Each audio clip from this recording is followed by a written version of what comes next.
Grandma's heart attack left her stranded in a blizzard.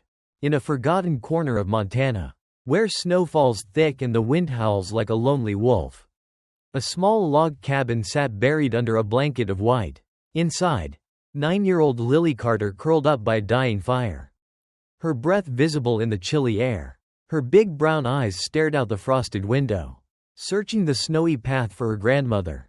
Clara. Clara had left 5 days ago, promising to return with food from town before nightfall. But the path stayed empty, and the silence grew heavier each day. Lily hugged her knees, wrapped in an old sweater that smelled faintly of her grandmother's lavender soap. The sweater was too big, its sleeves dangling past her hands. But it was warm. The firewood was almost gone, the last log crackling weakly in the fireplace. The cabin was cold, the kind of cold that sneaks into your bones and makes you shiver no matter how many blankets you pile on. The electricity had stopped working 2 nights ago, and there was no phone signal. The nearest neighbors were a long walk away, and Clara had always warned Lily to stay clear of them. "They're not friendly, sweetheart," she'd said. At first, Lily tried to stay brave. Maybe Clara's bus broke down, she thought. Maybe she stayed in town because of the storm. But as the days passed, a scary thought grew in her mind. Something was wrong. No one was coming. Lily's stomach growled. She'd eaten the last of the canned peaches yesterday, and all that was left was half a jar of peanut butter. She scooped out tiny bits with a spoon, trying to make it last. She melted snow in a pot over the fire to drink, just like Clara had shown her. Each night, she wrapped herself in a quilt by the fireplace, whispering stories to keep the fear away. "Clara's coming back," she told herself. "She has to." But no one came. The snow kept falling, piling up against the cabin's walls. Lily felt smaller and smaller, like the world had forgotten her. She was alone, scared, and running out of time. On the 6th day, hunger clawed at Lily's belly. Her hands were red and sore from dragging in firewood from the back porch. Her boots were worn, with holes that let the cold seep in. The storm outside was worse now, the snow so thick she could barely see the trees. Going to town wasn't an option. She'd get lost or freeze before she made it. Lily sat by the window, her breath fogging the glass, when she heard a sound, a creak on the porch. Her heart jumped. She grabbed the fireplace poker, her hands shaking. The wind rattled the walls. But this was different. Someone was out there. Lily crept to the door and peeked through the frosted glass. Nothing but swirling snow. But then she saw it. Footprints in the snow. Big ones, like an adult's. They led to the porch and stopped. Her chest tightened. Who was it? Had Clara come back? Or was it someone else? She remembered Clara's stories about a man who lived alone in the woods nearby. A hermit, she'd called him. He doesn't like people, Clara had said. Best to leave him be. That night, Lily couldn't sleep. She pushed a chair against the door. Just in case. She thought about her mom, who died when Lily was 5. Her mom used to say, "When you're scared, write to the stars. They'll listen." So Lily took a pencil and a scrap of paper and wrote, "Dear stars, Clara's gone. I'm cold and hungry. Please tell her to come home. Love, Lily." She folded the paper and set it on the windowsill, hoping the stars could see it through the storm. It made her feel a little less alone. What Lily didn't know was that Clara had made it to town that first day. She'd been at the grocery store, her cart full of canned soup and bread, when she suddenly felt a sharp pain in her chest. She collapsed by the checkout line, her bags spilling across the floor. No one knew who she was. She had no ID, no phone, no note saying a little girl was waiting for her. The ambulance took her to a hospital far away, and Clara lay in a bed, unconscious, while the storm raged on. No one thought to ask, was anyone waiting for her at home? Back at the cabin, Lily was fighting to stay alive. By the 9th day, the peanut butter was gone. The firewood was down to 1 stick. Her cheeks were pale, her fingers swollen from the cold. She didn't cry, she'd run out of tears. She just sat by the fire, whispering her mom's stories, trying to believe Clara would walk through the door. Then, on the 10th night, there was a knock. 3 loud, clear knocks. Not the wind, not her imagination. Someone was there. Lily's heart pounded. She gripped the poker and tiptoed to the door. "Who's there?" she whispered, her voice barely audible. Silence. Then a deep voice, calm and steady. "I'm not here to hurt you, kid. My name's Tom Hayes. I just want to make sure you're okay. Lily froze. Tom Hayes? Was that the hermit Clara had warned her about? The man who lived in the woods, far from everyone? She didn't know what to do. The voice spoke again. Your grandma helped me once. A long time ago. I owe her. I brought you some things. Lily peeked through the glass. A tall man stood in the snow, his face hidden by a scarf and a hat. In his hand was a plastic bag.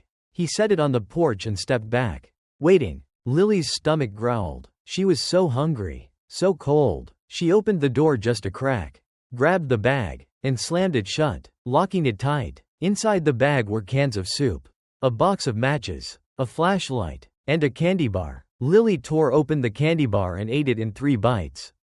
Her hands shaking. She didn't trust the man, but she was alive because of him. For the first time in days, she felt a tiny spark of hope. Tom Hayes wasn't just a stranger. He'd been watching the cabin for days, noticing the chimney smoke grow weaker, the lights go out. He knew something was wrong.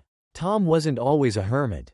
Years ago, he'd been a paramedic in Portland, saving lives, until one terrible day, during a house fire, he couldn't save a young boy. The boy's family blamed him. The hospital fired him, and Tom's life fell apart. He moved to the woods, wanting to disappear. He built a small cabin and lived alone, avoiding people, haunted by guilt. But Clara had been kind to him once. 3 years ago, her car got stuck near his cabin. Tom helped her get back on the road, and they talked over coffee. Clara didn't ask about his past. She just said, "Everyone makes mistakes. Tom, doesn't mean you're a bad person." Those words stuck with him. So when he saw the cabin go dark, he couldn't ignore it. He had to help. The next day, Tom came back with more supplies, firewood, blankets, and a thermos of hot soup. Lily opened the door a little wider this time. Still cautious, she didn't say much, but she let him stack the wood by the fire. He fixed a leak in the chimney and cleared snow from the roof. "You're doing good, kid," he said softly. "You're tough." Lily looked at him, her eyes full of questions. Finally, she asked, "Is Clara coming back?" Tom knelt down to her level. "She's alive, but she's in the hospital. She got sick, and no one knew you were here. But I know now, and I'm not leaving you alone." Lily nodded, her lip trembling. She wanted to believe him. Far away, in a hospital room, Clara opened her eyes. Her chest hurt, her voice was weak, but she was alive. "My granddaughter," she whispered to the nurse. "Lily, she's alone in our cabin on Pine Road." The nurse's eyes widened. Pine Road was remote, cut off by the storm. No one had checked on it. Clara's voice broke. "Please, find her." The nurse called the police. But the roads were still blocked. No one could get to the cabin yet. Clara lay back, praying Lily was safe, praying someone would find her. Back at the cabin, the storm finally calmed, the sky cleared, and the path to town was open. Tom packed a sled with supplies and told Lily, "We're going to get you to town. To people who can help." Lily nodded, bundling up in her coat. But as they stepped outside, headlights flashed through the trees. A black SUV pulled up, and 2 men in suits got out. One held up a badge. "FBI, we're looking for Tom Hayes. He's wanted for questioning." Lily's heart sank. Tom's face went pale, but he didn't run. "You got the wrong guy," he said calmly. The agent sneered. "Step aside, kid. This man's dangerous." Lily grabbed Tom's hand. "He saved me," she shouted. "You can't take him." But the agents didn't listen. They put handcuffs on Tom and pushed him toward the SUV. Lily screamed, tears streaming down her face. "He's my friend. He helped me." Tom looked back, his voice steady. "You're safe now, Lily. That's what matters." The SUV drove away, leaving Lily alone in the snow. But someone else saw it all, a road worker named Mike. Clearing the path nearby, he saw the little girl crying, saw the man who'd helped her taken away. Something didn't feel right. Mike wrote down the SUV's license plate and called his friend, a reporter at the local news station.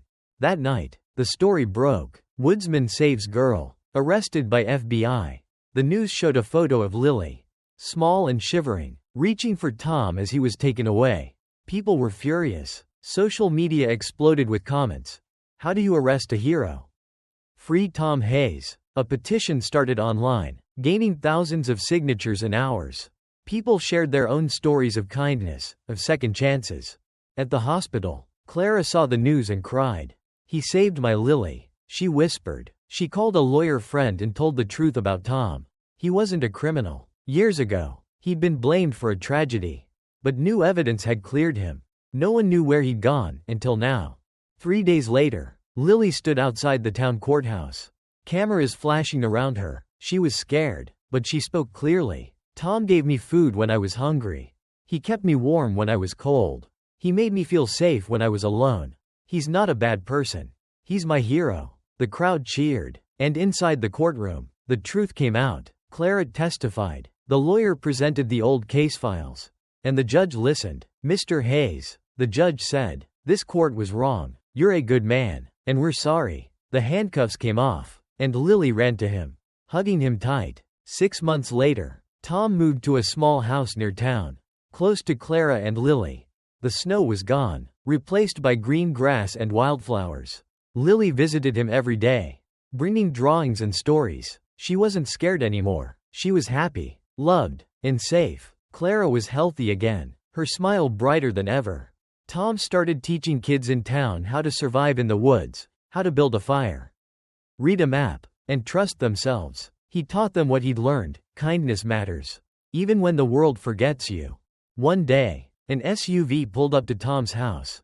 Lily hid behind the door, nervous, but it was one of the FBI agents.